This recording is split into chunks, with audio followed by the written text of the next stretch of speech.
já só passando por aqui, com o cabelo um pouco despenteado, né?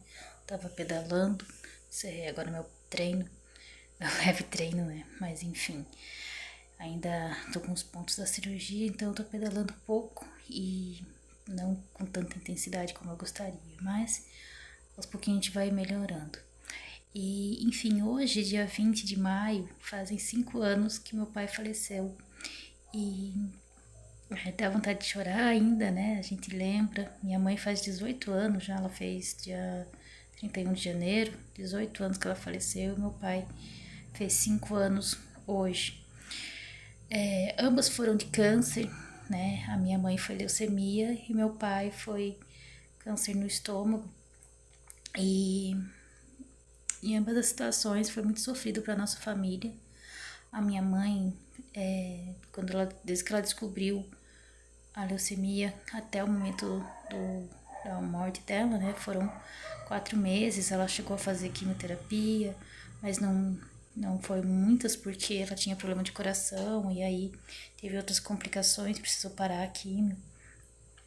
E aí depois o problema do coração avançou e daí teve que voltar com a quimio porque a leucemia avançou e virou uma bola de neve. E no fim ela teve uma pneumonia, né? E daí foi água pro pulmão e ela aí, o câncer em si deixa a pessoa com a imunidade muito baixa, né, ela acabou falecendo. E meu pai, né, descobriu o câncer em 2018, né? Ele sempre que bebia muito, né? Todo mundo sabe disso. Mas a gente brincava com ele, né? Que, pô, pai, você bebia tanto que a gente achou que ia ter cirrose, né? No fim teve câncer no estômago. Mas enfim, o pé dele sempre inchava, a gente achava que era ácido úrico, não era. Né? Quando foi fazer os exames mais profundos, descobrimos que era câncer no estômago. Aí ele tratou, fez cirurgia, aí depois ele melhorou, né? Ficou um tempo bom, aquele ano de 2020, que era o ano da pandemia, ele ficou relativamente bom, né? Chegou a engordar de novo, voltou a dirigir, voltou a trabalhar na feira, que era uma coisa que ele gostava bastante. Mas no final de 2020 ele teve metástase, né? Aí o câncer voltou, tem um período de remissão, e aí voltou e ele acabou sendo muito rápido daí, né? Espalhou pro fígado, pro pâncreas, pro pulmão, e aí ele acabou falecendo, né? Foi um tempo muito difícil também, né? Ele começou a piorar muito lá pro fevereiro de 2021, e daí quando foi em maio ele acabou falecendo. Eu já morava aqui em Florianópolis quando meu pai faleceu, né? E eu fui várias vezes para visitar ele, né? Enfrentei aquela pandemia, pegava ônibus.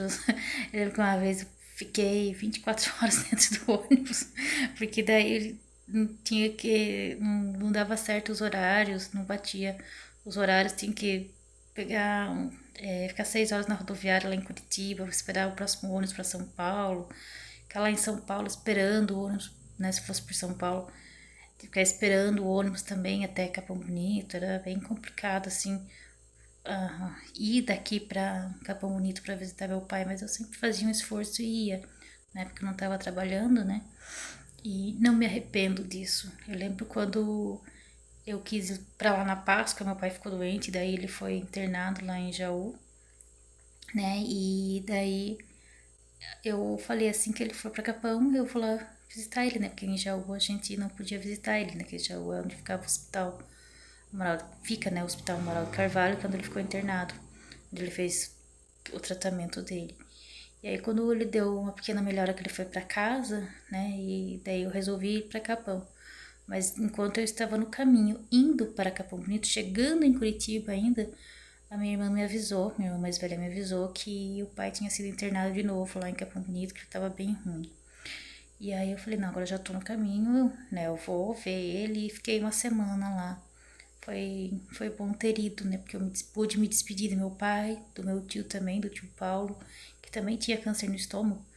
É um vídeo triste esse, né? Mas enfim, foi a última vez que eu vi o tio Paulo vivo também, né? Que eu fui visitar ele na casa dele, ele também tava bem ruim, né? E no fim, meu pai faleceu dia 21 de maio de 2021, dia 20 de maio de 2021. E o meu tio, se eu não me engano, né, o tio Paulo foi dia 20, acho que é dia 25, se eu não me engano, ou 26 de junho. Eu sei que deu um mês e pouquinho de diferença, né, de um pro outro. E isso é muito triste, se a gente pensar que dois irmãos foram da mesma doença quase no mesmo período, né.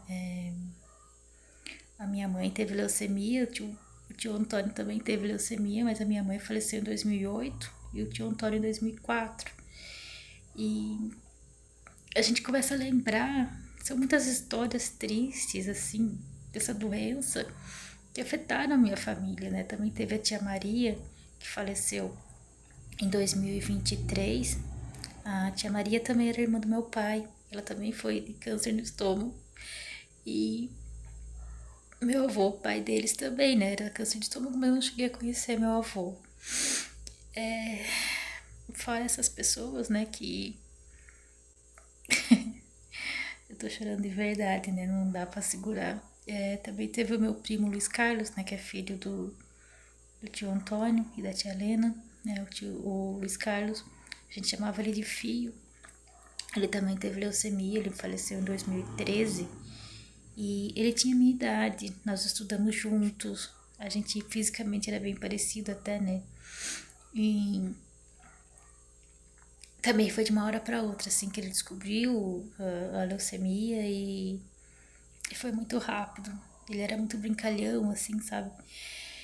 E para nós foi um impacto muito grande. Para mim também foi muito. Eu lembro que eu tava no velório dele e eu falava por que ele foi e eu não. Eu nunca contei essa história aqui no canal, mas eu também fiz tratamento no hospital, lá em Jaú, no Hospital Amaral de Carvalho. Em 2012, eu tive uma anemia profunda e tive uma hemorragia. E os médicos acharam que podia ser leucemia, como minha mãe, né? E aí eles me mandaram para Jaú para fazer tratamento lá. Só que daí quando eu cheguei em Jaú, eu descobri que não era leucemia, era leucopenia crônica. Minha medula não produz glóbulos brancos suficiente, então a minha imunidade é sempre muito baixa, tem que cuidar para não ficar doente, essas coisas assim. E aí, como na época eu tava com.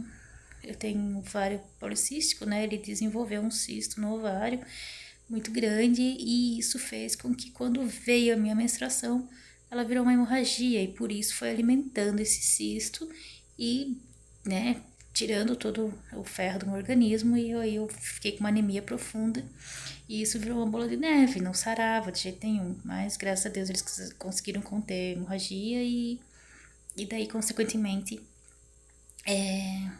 conseguiram controlar a anemia. Mas, enfim, eu perguntava, né, por que ele tinha ido e eu não, por que eu tinha ficado. Muitas vezes eu me perguntei. Eu tinha 22 anos naquela época, né, ele também. Então, nós éramos muito novos, né?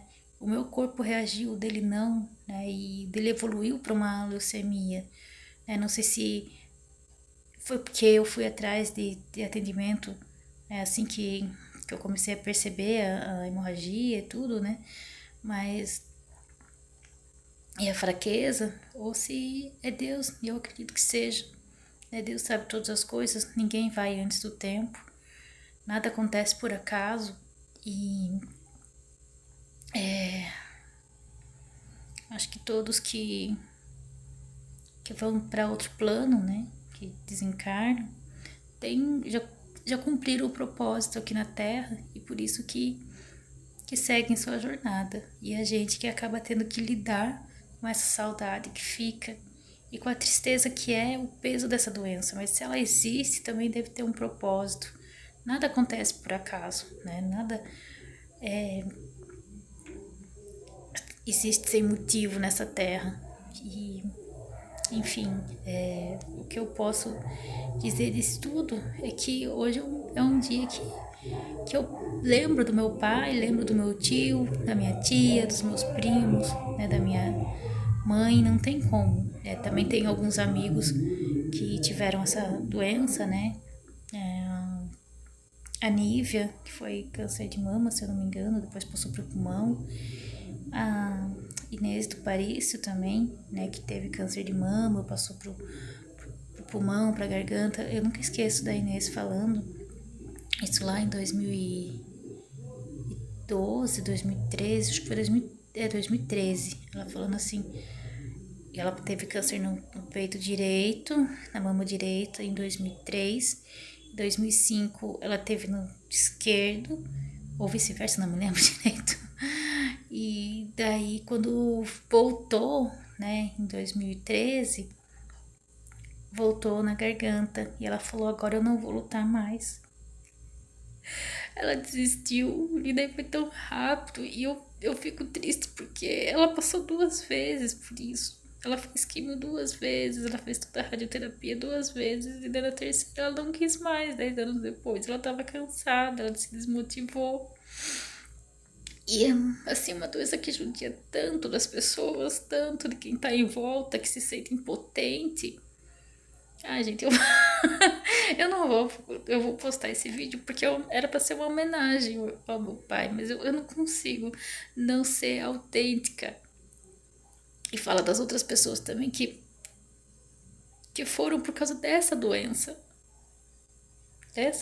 desse câncer, que leva tantas e tantas pessoas. Por isso que eu deixo aqui um recadinho: quem puder doar recursos, né, financeiros e tempo para casas de apoio ao câncer da sua cidade, façam. É o maior gesto de amor que você pode dar para uma pessoa, porque quando minha mãe, meu pai, né, meu primo precisaram ficar internado, as famílias não tinham, nossas famílias não tinham recurso para estar próximo lá das cidades onde eles estavam internados. E foram essas casas de apoio que deram esse, literalmente, apoio, lugar para dormir, para comer, coisa para comer. Porque muitas famílias não têm o que comer. Muitas famílias não têm recurso suficiente para se manter em outra cidade. Porque o hospital, se a pessoa estiver internada na UTI, não pode ter acompanhante. E onde a pessoa vai ficar, né? E às vezes o carro da saúde só vem no outro dia buscar. Então é bem complicado. Essas casas de apoio, elas acabam acolhendo os familiares, os parentes de quem está acamado, né? E então, assim, fica aqui o recado, né? Quem puder doar recursos para essas casas de apoio, não vou deixar nenhuma específica, mas todas as cidades praticamente têm casa de apoio. E busque na sua cidade a sua e faça a sua doação. E se você puder ir lá ajudar também, né, se colocar à disposição, dar um abraço nas pessoas que estão lá, ouvir as pessoas que estão lá. É um ambiente muito difícil, né, evidentemente, mas as pessoas precisam ser acolhidas, ouvidas, amadas, porque quem está vivendo a situação sofre 2 vezes, sofre pela doença do ente querido e por não conseguir fazer mais para poder ajudar a minimizar aquela dor que a pessoa sente. E é isso, meu recado, né? Hoje é um vídeo um pouquinho mais longo e mais melancólico, mas é assim que eu sou. Essa sou eu, né? Eu vivo, eu sinto, eu sofro, eu amo e não tenho vergonha de falar das pessoas que eu amo e das causas pelas quais eu luto. Quem gostou, curte aí, deixa nos comentários se já perdeu alguém dessa doença ou já vivenciou essa experiência. E, enfim, se inscreve no canal aí se não for inscrito. E eu fui.